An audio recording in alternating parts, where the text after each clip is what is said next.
Cari telespettatori, ben ritrovati con noi. Abbiamo il piacere quest'oggi di trattare, finalmente, mancava da un po' di tempo, del settore della pesca.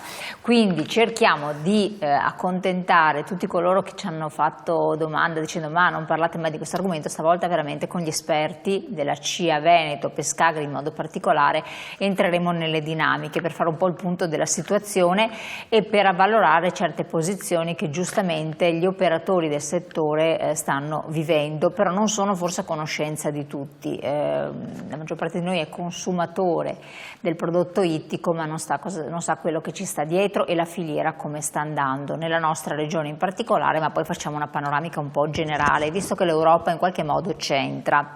Henry Faccini, presidente Pescagri CIA Nazionale, grazie di essere qui con noi. Grazie a voi. E Mauro Mantovan, Pescagri CIA Veneto, grazie anche a lei. Grazie a voi.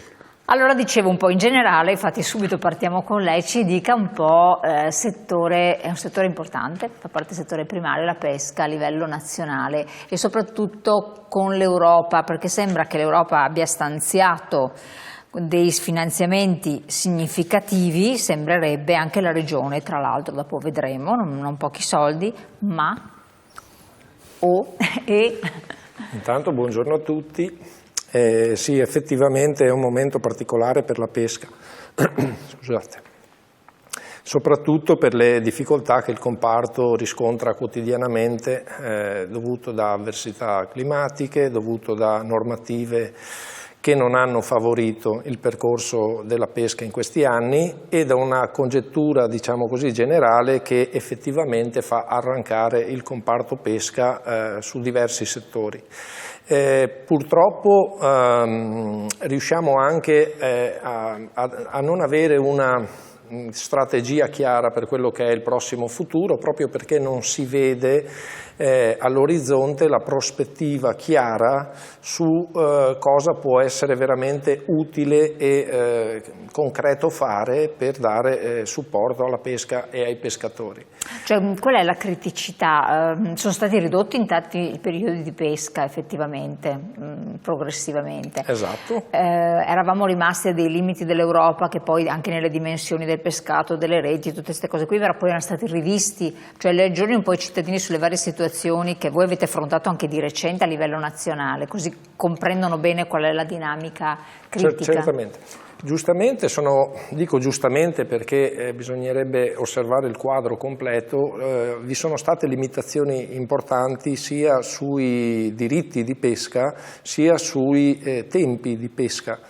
Questo un po' con l'obiettivo di preservare le risorse marine, sarebbe questo il quadro generale europeo. E lì ci può stare, insomma, ce ne sta, anzi assolutamente noi siamo a favore al 100% a quella che deve essere una sostenibilità della pesca ed un sistema che preservi le risorse, anche perché sia il mare che il pesce che vi è dentro è dei nostri figli, quindi abbiamo il dovere etico di preservare questa risorsa.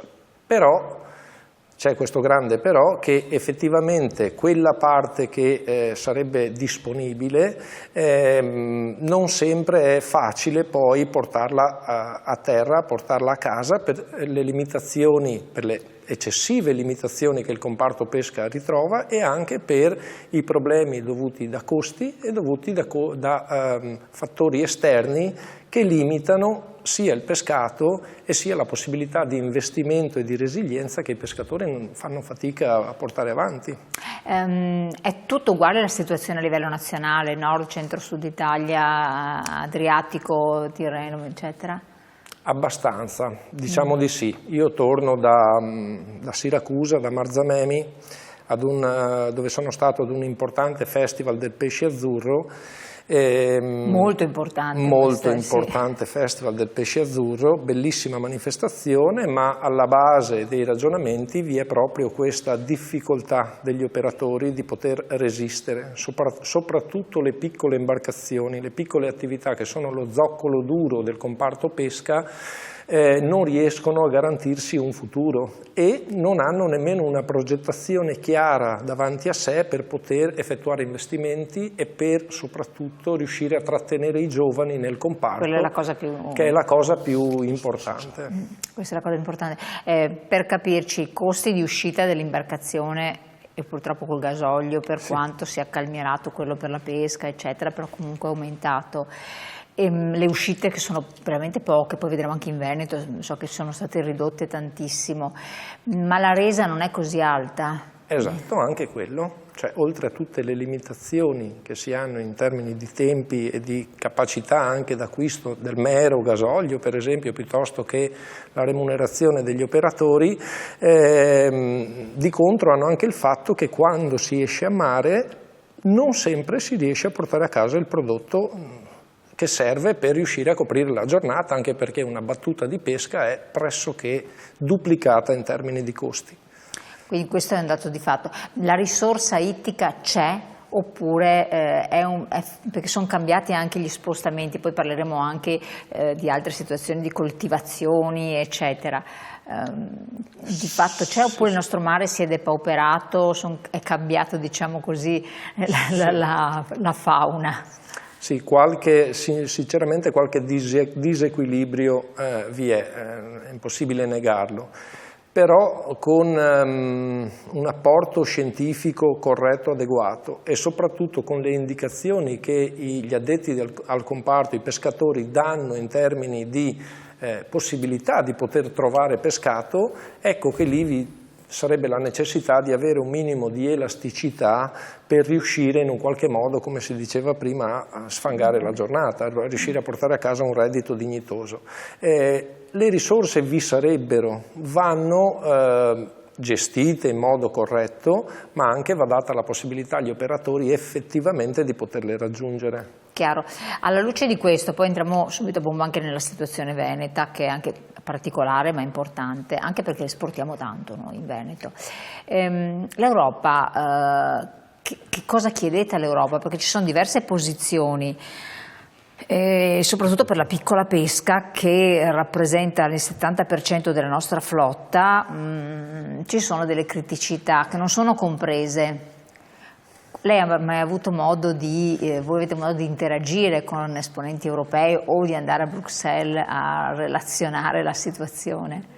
Noi abbiamo dei nostri referenti direttamente a Bruxelles che costantemente analizzano il quadro sui vari comparti, tra cui quello della pesca, e effettivamente siamo sempre in prima linea per tentare di essere repentini nella fase di recepimento di quelli che sono i regolamenti e poi anche di applicazione nei confronti degli operatori.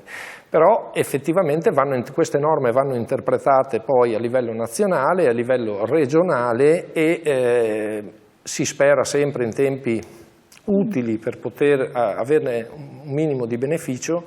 Effettivamente poi la macchina un po' è lenta e si arriva all'operatore, si arriva al momento del dover pescare che ci si trova puntualmente impreparati. Speriamo che questo sia un momento, io mi auguro, di rilancio e di attenzione soprattutto verso la piccola pesca, che è fondamentale perché, come dicevo prima, è il nostro zoccolo duro.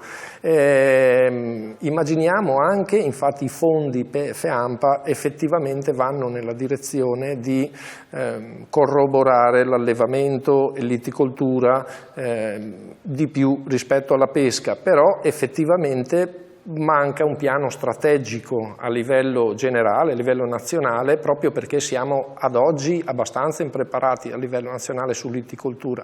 Siamo uno degli stati europei che ha il minor numero di impianti di pesca allevata. Dobbiamo in questo modo cercare di investire sul comparto, ma anche farlo con una visione strategica, con un quadro chiaro, soprattutto quello normativo. Non ultimo, insomma, anche l'esclusione degli iticoltori dell'acquacoltura dal contributo, dalla decontribuzione sul gasolio. Questo ci fa capire che nel piano generale forse si è saltato qualche passaggio che era fondamentale. In questo momento sono segnali negativi. Cioè sono stati non inclusi nei benefici o non inclusi nei benefici?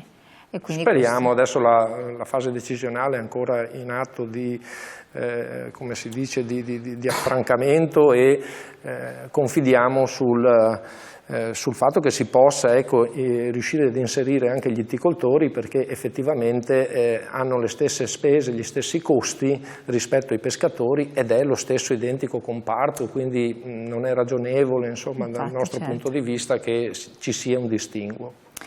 Forse bisogna far comprendere che da noi la pesca è diversa che non da altre parti, sostanzialmente. Anche quella è un'altra questione. Anche questo. Sì, questa è una cosa rilevante.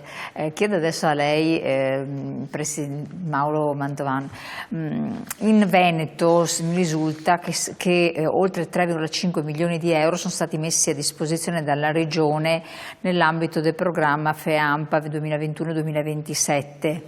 per promuovere la trasformazione e commercializzazione dei prodotti ittici. Ha rilievo questo oppure no? Perché quando si parla di trasformazione e commercializzazione non so se c'è in mezzo la pesca oppure... Allora, è una medaglia a due facce e mi spiego. Giustamente, come diceva prima il mio Presidente, siamo in una fase in cui i cambiamenti climatici stanno interferendo sia sulla parte pesca sia sulla parte acquacoltura in maniera molto forte, e soprattutto nel Veneto, perché le crisi dei vari settori, soprattutto della parte acquacoltura nel Veneto, sono state estremamente importanti. Quindi parlare di granchio blu è un eufemismo oggi, però... È stata un po' calmierata la questione? Anche no, perché oggi il granchio blu, allora, da quando è partito il granchio blu, esisteva anche prima, ma nel momento in cui è entrato a piè pari sulle produzioni soprattutto di vongole locali, ma non solo, perché il granchio blu nella fascia costiera si ciba anche di uova e di altri organismi interessanti per il mondo della pesca e dell'acquacoltura, però soprattutto sulle vongole, quando ha praticamente azzerato la produzione di vongole del Delta, parliamo di perdite di decine e decine di milioni di euro. C'è un dato che per me è sempre, come dire, un leitmotiv. Se io faccio una fotografia su dati Veneto Agricoltura del 2010, produzione della laguna di Venezia sommata alla produzione dell'area del Delta, e la rifotografo nel 2024 e ci aggiungiamo il prezzo che una volta era, nel 2010 parliamo di circa 2,5 euro mediamente al chilo della vongola verace, mentre nel 2024 viaggiamo dal 12 ai 14 euro al chilo della vongola. Questa vendita al pubblico oppure no, resa? Al produttore, al quello produttore? Quello che porta a casa il produttore. Noi abbiamo perso solamente nel 2024 35 milioni di euro, solamente nel 2024. Nonostante l'aumento? Nonostante l'inversione del prezzo, e parliamo solamente della vongola. Se noi vediamo la cozza, i mitili, Laguna di Venezia sono sparite. Sono spariti? Lei, se viene a cercare delle vongole allevate in Laguna di Venezia, fa fatica a trovarle. I mitili, diceva. I mitili, le cozze. Tranne proprio pochissime esperienze. La scorsa settimana nel Delta, in Sacca della Scardovari, c'è stata un'ulteriore moria di cozze. Quindi oggi, 100%? Sì, oggi c'è stata la vendita della cozza DOP nel Delta, che nei mesi scorsi, nelle settimane scorse, è riuscita ad andare a buon fine, ma chi non aveva il prodotto DOP, quindi è arrivato dopo, ma anche per questioni di allevamento, cioè le ha perse. Oggi la cozza la salvi con difficoltà perché comincia a essere predata anche lì dal granchio blu sugli allevamenti offshore, che sono prospicenti la Caorle, sono prospicenti il Lido e la Laguna di Venezia, e sono prospicenti il Delta. Ma anche lì di due produzioni siamo veramente in difficoltà, e non parliamo della pesca del lupino, della vongola di mare, che i pescherecci veneti, questa è la grandissima difficoltà, ma che va a toccare anche tutto un tessuto sociale su cui dopo ci arriviamo, sono fermi da ottobre 2024. Ecco, torniamo su questo aspetto qua, questo è molto importante sottolinearlo. Quindi da un lato la moria, capiamo come mai, e dopo e le conseguenze. La riprendiamo. Esatto. Aspetti un secondo che le interrompo, perché abbiamo la pubblicità.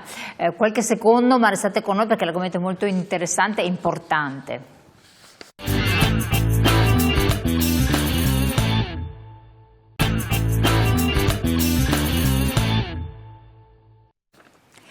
Allora, stiamo parlando del settore pesca sia a livello nazionale con il Presidente nazionale Pescagri, CIA, quindi Veneto, sia a livello territoriale.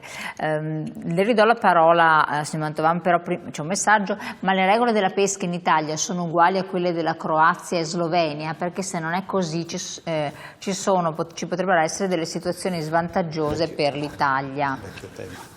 Come? Vecchio tema. Chi di voi vuole rispondere al messaggio? Prego Mauro, prego.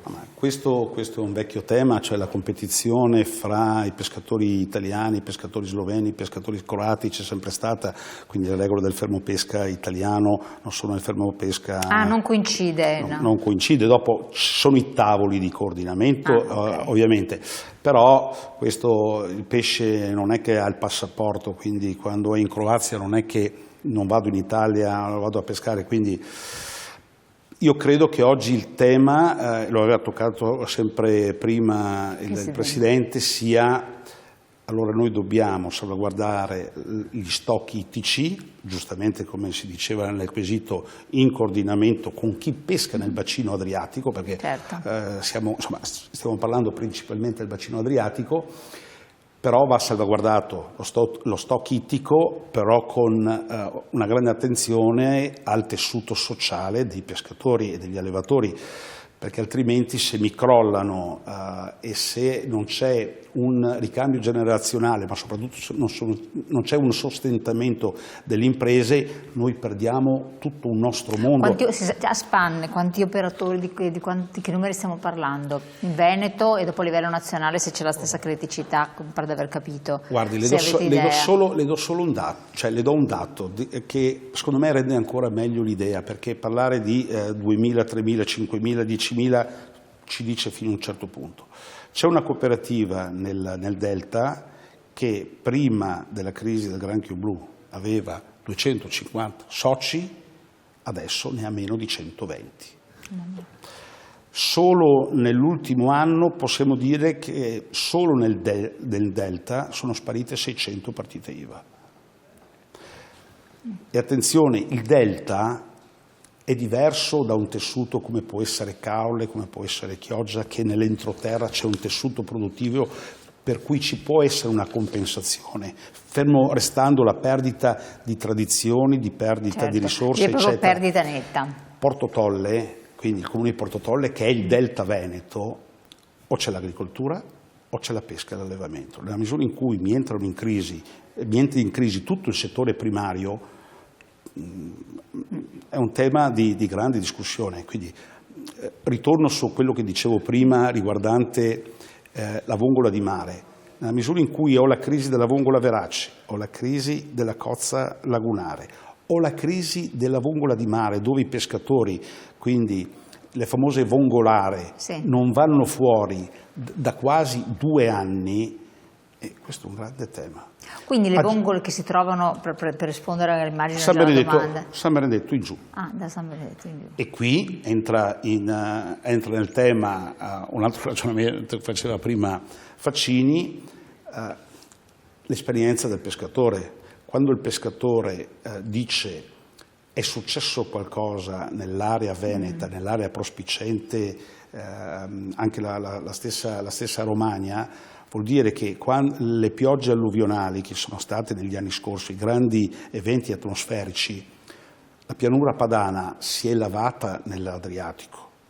E quindi ha buttato tutto il peggio che E quindi la natura non è stata in grado di reggere, perché le morie ci sono sempre state, gli eventi catastrofici ci sono sempre stati, ma la natura l'anno dopo controbilanciava.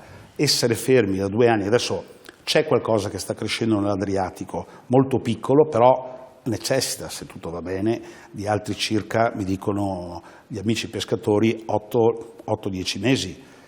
Speriamo che regga. Lo stesso fasolaro, che è un prodotto tipico veneto, anche lui è in crisi.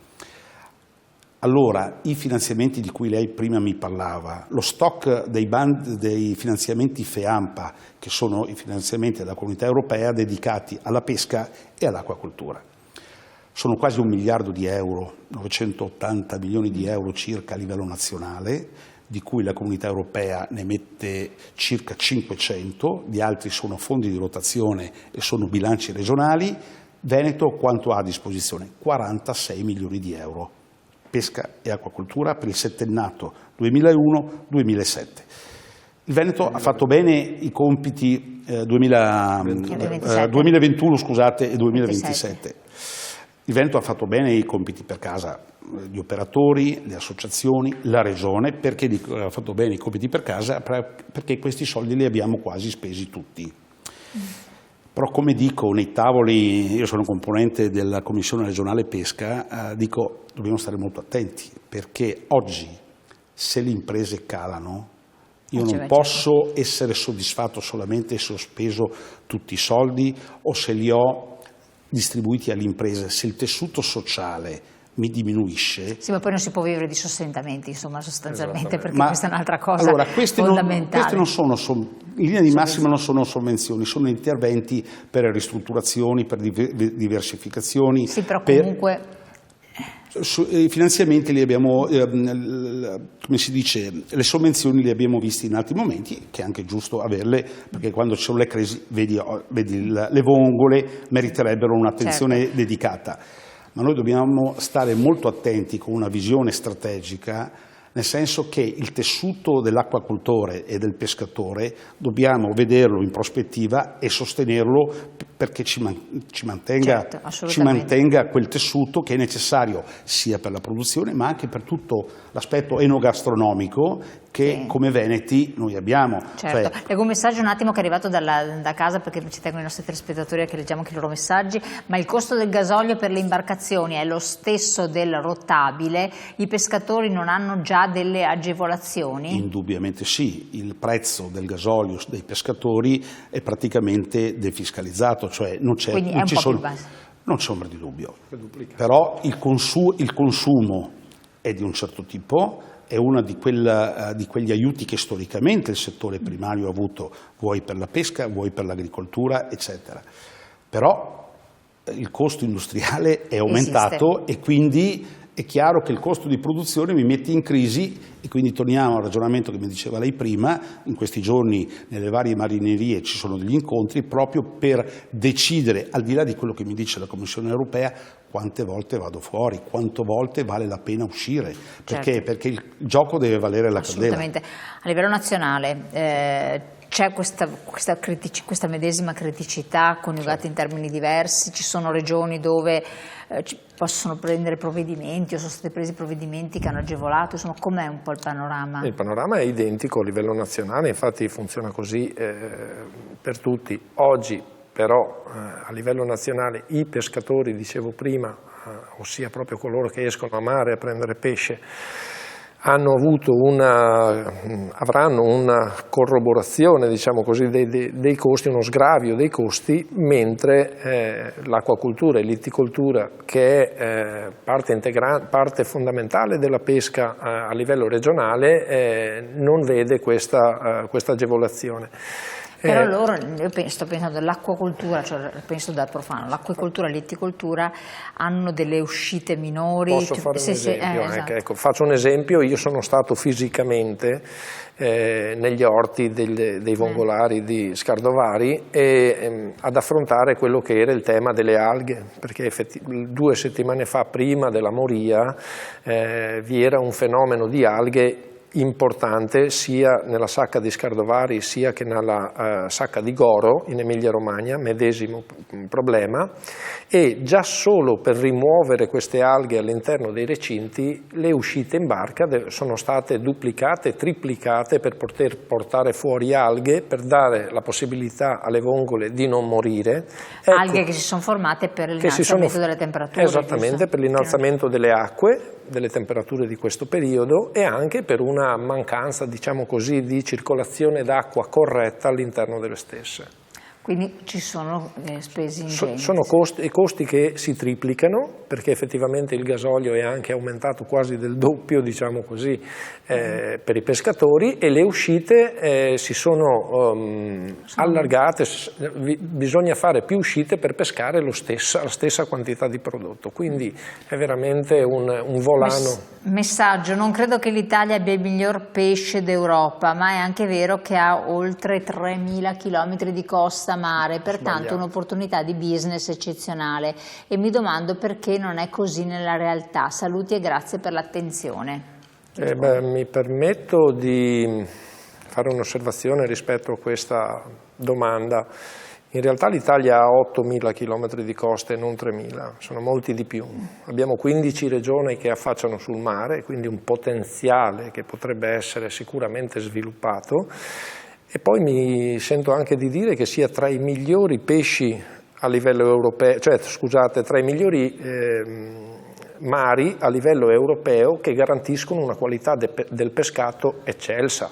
Poi è ovvio che vi sono zone che sono un po' più critiche, dove i mari sono contingentati, dove sono poco profondi. Sì, è vero, può esserci qualche situazione particolare, ma in realtà rimane uno dei mari d'eccellenza per poter pescare un ottimo prodotto. Quindi sono a difendere il Made in Italy anche sul pesce, assolutamente, anche perché entra in gioco il discorso del chilometro zero. Cioè Esatto, però è difficile, leggevo, che l'italiano, si parlava di Veneto, riesca a mangiare il pesce locale. Prendi il pesce pescato nei mari tropicali, ti arriva, o perlomeno accessibile, e non riesci a mangiare il pesce locale. Certamente. Anche gli sgombri, banalmente. Purtroppo vi è anche una scarsa attenzione, bisogna dirlo, insomma, anche da parte a volte del consumatore, che forse anche per poca conoscenza della materia, o proprio perché vi è poca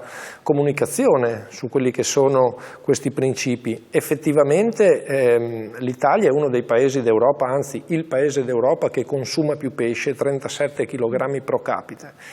Però di questo volume ne riesce a produrre finora solamente il 9%. Pochissimo, effettivamente una percentuale minima rispetto a quello che potrebbe essere il nostro potenziale d'offerta. E quindi ne deriva che per il 91% acquistiamo pesce che arriva da ogni dove, soprattutto insomma dai mari del nord, ma anche da altri stati del Mediterraneo, Marocco, Grecia, Tunisia, Spagna. Quindi non sappiamo neanche che sapore ha. Non lo sappiamo, soprattutto quando non lo acquistiamo direttamente noi alla pescheria, quando lo mangiamo diciamo fuori casa. Credo vi sia poco interesse da dove debba venire il pesce, l'importante è che sia buono. Insomma. Siamo arrivati al termine, una battuta velocissima di chiusura perché siamo fuori tempo massimo. No, quindi tornando al quesito che veniva fatto, provate a prendere un rombo pescato nell'Adriatico, un rombo francese d'allevamento, poi vediamo qual è la differenza. Provate a mangiare, anziché i calamari di importazione, a prendere delle alici fritte.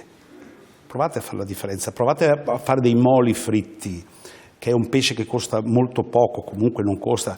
Quindi conoscere le produzioni locali e riadattarle è un fattore culturale. Esattamente, sì, quindi si scoprono anche degli aspetti che magari uno non è a conoscenza, quindi questo anche noi come associazione cercheremo di fare il meglio. Io vi ringrazio, sarebbe interessantissimo continuare a parlarne perché ci sono tantissime questioni ancora da affrontare. Grazie Presidente Nazionale, grazie a lei per rappresentare Pescagri Veneto, grazie a voi telespettatori di averci seguito. Naturalmente rivolgetevi a CIA Veneto se siete del settore, altrimenti scriveteci. Buon proseguimento.